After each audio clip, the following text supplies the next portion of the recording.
Yung mga boss, DCTV nga pala. Ito mga boss, ipapakita ko sa inyo yung gagawin sa Panic EG mga boss. Ayan, magpapalit nga pala ng manifold mga boss, saka trani mga boss, gigiring.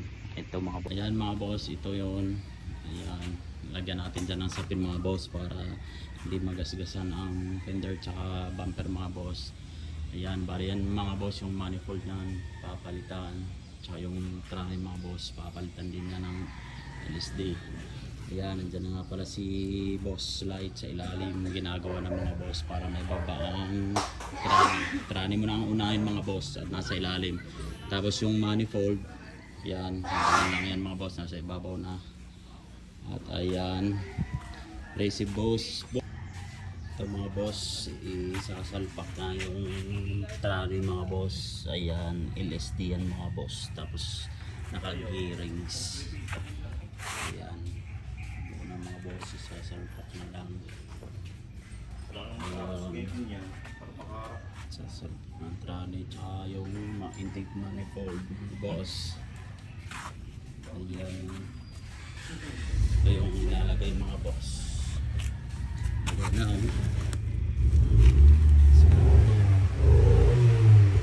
sumiin na din si boss.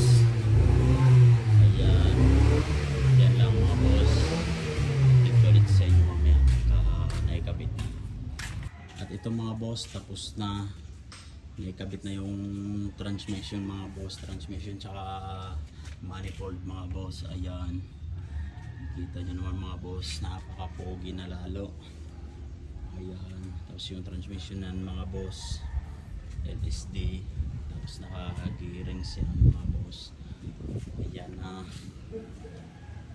napaka-pogi na ni Panic EG4. Ayan mga boss, napaka-pogi na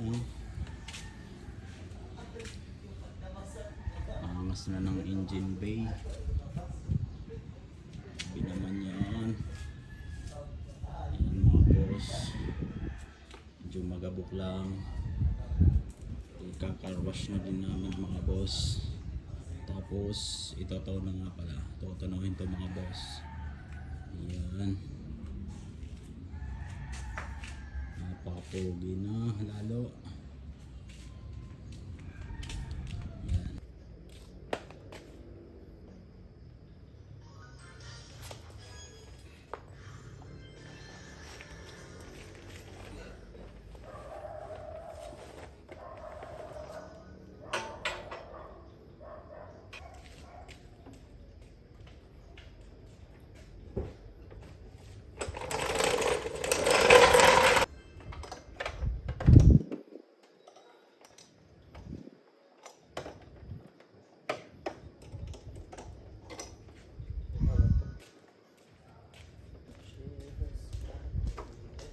Yan lang mga boss, maraming salamat. Sa susunod ulit mga boss, marami pa akong ipapakita sa inyo na mga ginagawa namin dito mga boss.